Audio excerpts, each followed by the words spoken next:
Hello guys, Luton here, welcome back for Super Hang-On Sunday. I know I missed last week's episode. I was determined to get this out this week. It's just been a really busy week for me. I've had a ton of stuff going on. I've had a lot of editing and I've just generally been very, very tired as well. But here we are, we're back in the game. So let's rock it on. I don't have any massive topics to talk about this week, but I mean, maybe I do. I have to think about things as we go along. So Civ 5. Civ 5 is coming up tonight for the few people that will watch this and hear that. But I'm going to do some Civ 5 stream tonight. I've got some plans generally. I always got plans and thoughts and things happening. A lot of you have been asking me about, I'm going to get in straight away and say about The Last of Us. Last of Us DLC. I know you've probably seen it, or I know there's a few people that have completed it. Few people completed it. A lot of people completed it already. But I really want to play that through. It will go hand in hand with my other sort of series that I completed on there, and it makes sense to do that. So I will be doing that one. I don't know, I may be able to do that over the next week. It just depends. So we'll see how we go with that. In other content stuff, so this channel still is rolling on. I've got a few ideas and things in the pipeline there, so that's going to work. Me and Culprit have been sort of discussing a little bit about the possible opportunity for us to do something together as a sort of, continuing co-op. If you guys had any ideas about what me and Culprit could do, if you don't watch Culprit as well, I've mentioned him multiple times on other channels because he has a kind of... Oh crap. That was a silly one. I kind of went to go on the inside of those guys, and then I sort of isolated and trapped myself. Really, I had nowhere to go. I couldn't get around on the inside of them, and I couldn't break out either. So I sort of shut myself off there. Anyway, yeah, me and Culprit. If you have any ideas about what we could do, what game we could play, then I'd be interested to hear. I've been really enjoying Culprit's Timber and Stone series and his Prison Architect series. I actually picked up Prison Architect this week. It's a really awesome game, and so far I've been enjoying it. It's definitely my kind of game. It's that kind of organisation building thing, and you guys know that I really enjoy that, and that's one of the things that I've been focusing on with this channel a little bit. Minecraft may be making a return to the channel. Minecraft, and it may just be me kind of relaxing with the game, but I can also show you some of my epic builds that I've done before. Basically, my clan, which runs the Minecraft server that we have, had been in the process of sort of transferring. We started up a new server because sometimes this happens over a long period of time, is that the Minecraft server kind of becomes a little bit out of date, and so you kind of had to sort of transfer a lot of things in order for it to work and function properly. So the only thing is that we've been in the process of having to transfer over large sections of our old map to the new map, and when that is done, then I was looking forward to sort of being able to record and put out some content around that. You can tell I haven't played this for 2 weeks, can't you? So yeah, we've been looking towards doing that basically, and I know that a lot of you guys were kind of followed my Minecraft series when I did it before, but it never went very far. My Minecraft stuff, it really is more of a relaxation thing for me. I'm not looking to build a channel around Minecraft in any way.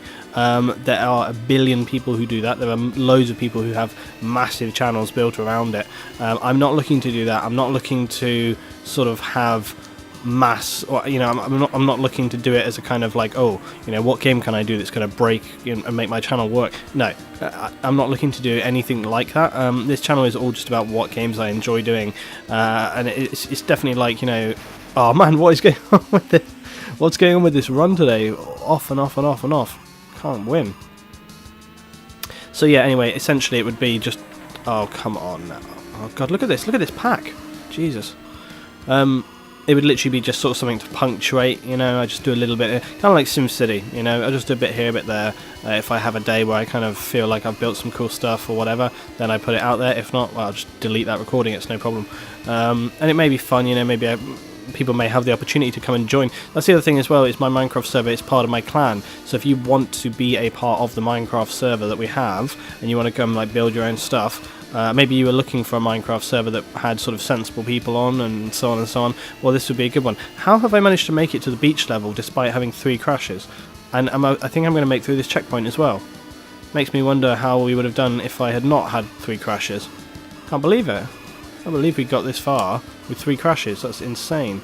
Oh god. And also we've been shoved off the road like multiple times as well. Really a mad one. Anyway. So I'm finishing up the Civ. I'm doing the Egyptian one right now. I think I'm going to take a break from the Civ for a little bit. I love the game to hell, you know, I really enjoy it, but I think I'm going to take a small break from it, just because you guys know on this channel I don't have like massive amounts of time to invest. How are we doing this? How are we getting further into the game? This is ridiculous. Oh God!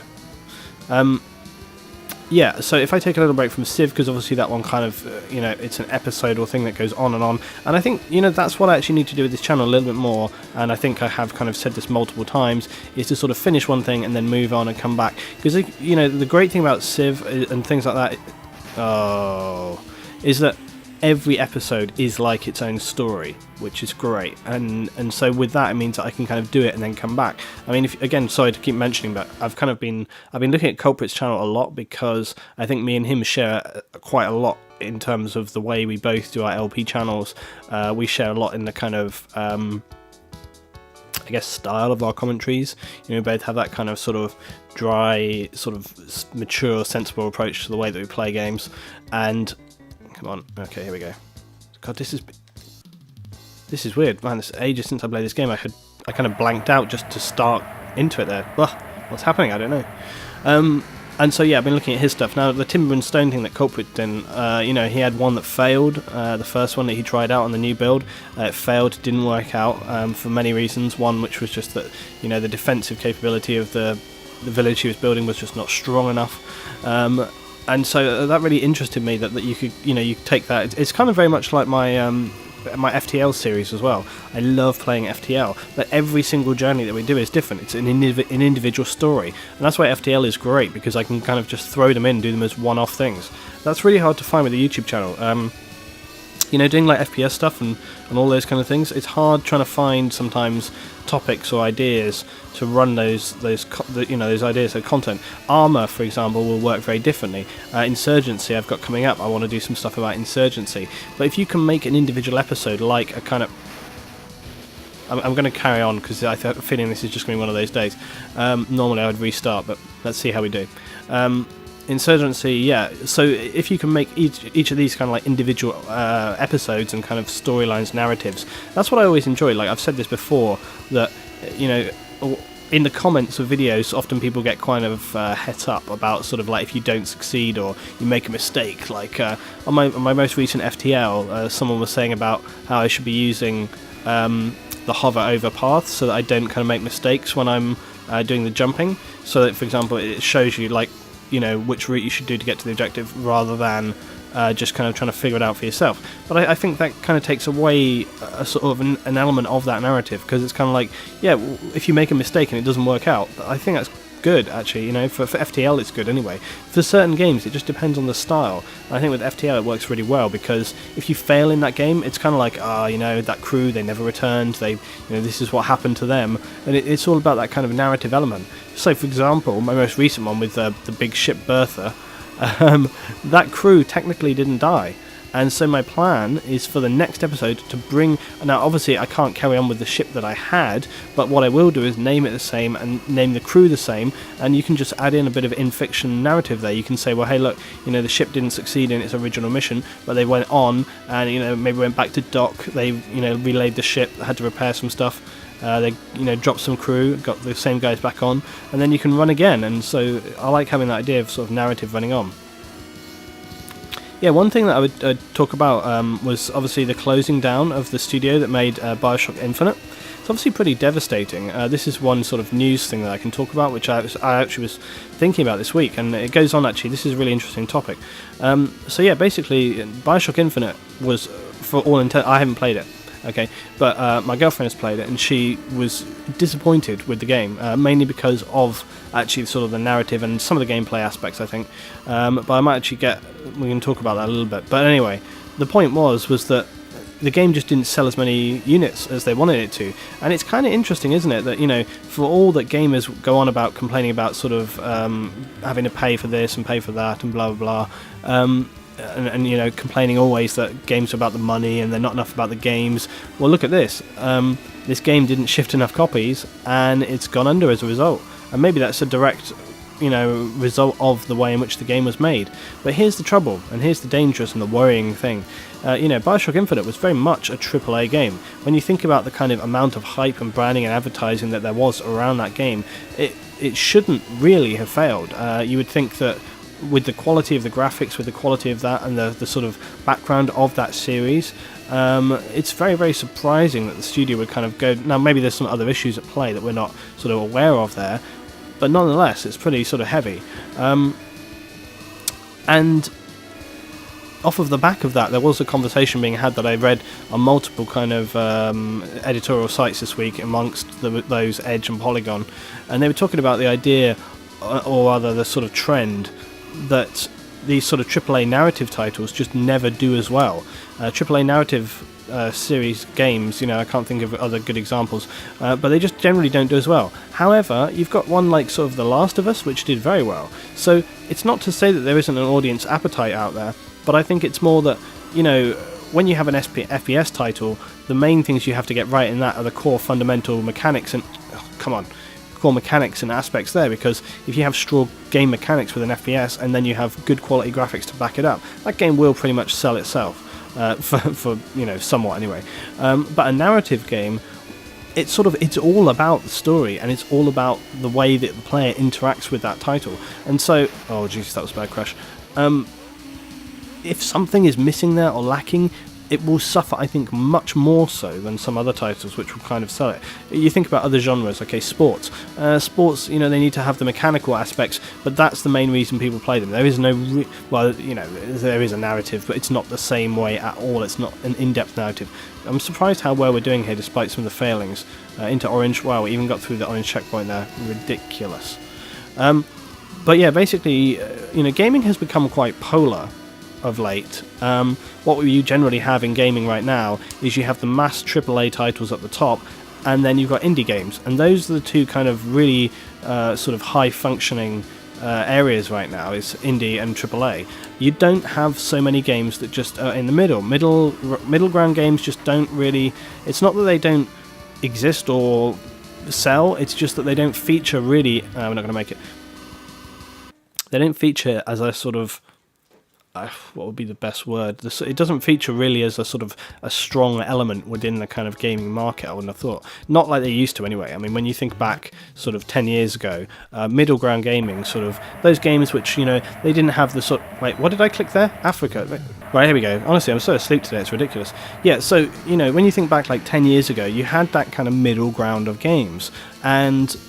it was much more kind of, I don't know, I'm trying to think of some good examples, but, you have some good platformer titles, stuff like Jak and Daxter, things like that. So the stuff that was like basically fun games people pick up, they'd play them through, and then you'd go on to the next one. I tell you what they were bread and butter games, okay? They were the kind of games which didn't have insane budgets, they didn't have crazy top-end graphics, and they didn't have sort of absolutely, sort of first-class laureate level narratives to go along with them. What they were was bread and butter games. You'd pick them up, you'd play them through, you'd think, man, that was a fun game, and move on to the next one. Now, those games seem to have suffered and gone downhill, and I'd be interested in sort of having a little discussion, maybe a little think about a bit more about why that has happened.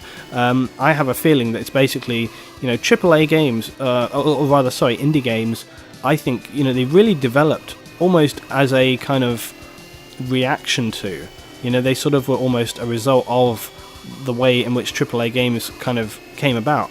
And I think, interestingly, if you sort of think about how AAA games came up into existence, of course you always used to have like big games back in the day, but we've seen this kind of almost, I guess, kind of narrowing of the lines, thinning of gaming. And what's happened is that those big games became ever more important. I mean, like when you think about Grand Theft Auto, when Grand Theft Auto first came out, it was like a... Oh my god, is the game glitched? Oh, yeah, weird, okay. I thought I was stuck with a kind of weird audio repeat there. Yeah, Grand Theft Auto it sort of did very well when it came out, but like you never kind of, it's just starting out, never imagined that it was necessarily going to be like the insane game in terms of scale of selling that it is right now. And I think what happened was that certain games, I mean, also, sorry, I keep breaking off from my conversation, but you think back to obviously the giants of that period, and of course you're talking about like Sonic, Mario. Now, those were always like big characters, but were they AAA games? I don't know. I don't know whether that sort of definition really applies there. But I think what did happen was that you had like over time, over a period of this sort of last 10 to 15 years, people started to see, oh Jesus, that was a ricochet. You started to see these games kind of push and develop into kind of becoming AAA titles. So it started off as you'd have a few games became big, and then everybody's like sort of aiming for that. Of course, everybody wants to have that big game, and so you're kind of pushing and pushing and pushing. And so all the studios that are kind of pushing towards AAA mean that, okay, they have to push the graphics, they have to push the narrative, they have to do this, just more and more and more money, pushing harder and harder and harder. And that's obviously not a bad thing, but what it does mean is that the kind of market area of middle ground gaming just became naturally less, I think. Less people wanted to perform the kind of bread and butter titles, the titles which you just kind of turn them out and get them done. I'm getting involved in my conversation here and not thinking about the game at all, which really is not good for us. This is really a kind of catch-up episode today. I think it's just going to be one of those ones we just roll through, and next week we'll try and knuckle down a little bit. But yes, and so, you know, we kind of lost that kind of middle ground. And in some ways, I don't know if I necessarily blame people for that, because, God, we're all over the place. So this is a terrible, terrible day, a car crash day. Because, you know, who at the end of the day wants to really produce a game that isn't remembered? That, you know, I mean, nobody wants that in their work, in their life, do they? To be able to, you know, you're just working on something and it gets done and it goes out there and it's never remembered. Now, obviously, of course, in the real world, there's something, you know, you just got to live realistically, and the fact that, you know, people got to do their jobs and the jobs pay the bills, you know, that's the way it works, obviously. But at the same time, you know, I think when you're working within a creative area, you want to be able to do stuff that people are going to look at and think, yeah, you know, and they sort of remember it a little bit, or it gets mentioned in the past, especially within something like gaming, I think, you know. And so, oh God, this is terrible. I'm really sorry today. This is a shocking drive today. At least I got it done. But anyway, so then indie games came about because, you know, everyone's pushing so hard into this, and I think some people are kind of like, hey, you know, oh my God, what is happening today? Oh dear, goodness me. They basically sort of developed off the back of that. I think it kind of started to come around, and we're kind of like, hey, it's like a reactionary thing, really. Amazing that we did worse on our last run than we did on the very first run that came in on there. But anyway, I think the long and short of it, really, there's no music. This is glitched out today. This is totally glitched out today. Look, there's no music coming in here. I may do a fourth run, I think, guys, just for today, because this has been all over the place a little bit. And look at this, terrible. Right, let's just do a fourth one, because I think you guys deserve it for those who have tuned in today, so I'm sorry. But yeah, so with the closure, let's just bring it back a little bit, because I kind of got a bit rambling off topic. But so the closure of the studio that did the Bioshock Infinite, and essentially what they have kind of said, yes, is that, you know, we're seeing they were talking about narrative games, and the fact that narrative games don't really hold a strong position within AAA. And so therefore a lot of narrative games you see tend to operate within indie, because indie suits narrative games pretty well, because you're never going to have that kind of strength of graphics so much within an indie title because of the very nature of them. Therefore they tend to be more narrative led. Just, you know, that makes a lot of sense, because if you don't have the graphics and all the rest of it, well, you're going to go with that. Or indie games tend to go with a sort of, you know, the mechanical, the kind of gameplay aspect. They're super fun to play, the graphics are not all there, but it doesn't matter because it's a cheap game and it's fun to enjoy, so, you know, it's fine. But what you really don't see, and this is what we're saying about, is these kind of, you don't see, but you just, they don't have the same weight or the same kind of quantity that you used to see, was the middle ground of bread and butter games, where you would have a decent narrative, decent graphics, kind of middle ground. And I don't know, I wonder, you know, maybe we'll see that start to come back again. I think I would enjoy that. I think I would like to see narrative games at a reasonable graphic level at a reasonable price. I mean, that's the other thing as well, is that people end up paying, you know, again, it's this polar opposite. You're either paying top dollar for a AAA title, something that people have been very, very critical about, stuff like with Battlefield 4, okay? People have been very critical about Battlefield 4, the fact that you've got the premium price being the same thing. A lot of people saying they're investing like $100, you're investing about 80 English pounds, okay? So you're putting a lot of money into the game there. And then people are complaining, well, hey, look, I invested all this money and I'm not getting the experience I wanted to. Well, hey, look, you know, if you have an indie game and you spend like you spend like $10, you spend like £5, you spend whatever, that kind of ballpark figure, okay? If the game is not what it's cracked up to be, you probably just think, oh, well, you know, indie games, that's the nature of them. Sometimes you get a good game, sometimes you don't get a good game, and you just kind of write it off and move on. It's not the end of the world. You tried the game, it sort of didn't work out. I guess some people may try to claim their money back on that or whatever. It was sold short to them, but at the end of the day, it's not really much to cry over, whereas, well, hey, you spend like 40, 50, 60, whatever you're going to spend. Maybe you got like a premium pack, maybe you got like, special, maybe you pre-ordered special edition, like £70, $90, $100 or something like that. You pre-order that AAA title thinking it's going to be the best game ever, and you got the extra little bits and pieces, but the game itself let you down, and so you're paying this big money for it. Well, with the middle ground games, you kind of, again, it's that kind of, well, it's the in-between of the two. You're probably more likely to get a kind of reasonable all-around game. You might get a really spectacular game. With those kind of middle ground games, you'd be surprised if you had a very poor game. You're going to get them sometimes, but again, it's that kind of middle sphere. And let's not forget, okay, although people seem to have more money to spend on luxury items nowadays, especially people in the kind of age category that targets gamers, okay, so in the sort of main category of, main category, so you're talking the kind of teen years, which I guess has always been there, but it's always going to be the people that got the disposable income, and that always tends to be kind of teenagers, young adults. So I don't know, it's curious. I think I would like to see more kind of middle ground narrative games. I think it would be a really good area to sort of focus on. I love narrative games anyway, and I wish they would sort of be pushed a little bit more, because I feel like it's something it's not been lost totally, okay? Like I say, you've got games like Last of Us, there's some good indie games out there that have good narratives as well, so there's things around there, but it's kind of, I don't know, scaling back a little bit. I think what people were worried about more than anything else was that because this studio closed off the back of Bioshock Infinite, it would scare people from trying to make narrative games. That was really the key issue, was this idea of, hey, they didn't look at the level that they were working at, and they couldn't get it to work, and if they couldn't get it to work, then how are we going to get it to work with our game? And so it kind of terrified people into thinking that this is not a market or an area to sort of create games within, and that's obviously not a good thing at all. I don't want to see that. I don't think anybody wants to see sort of narrative games scale back to the point where they become a kind of rarity.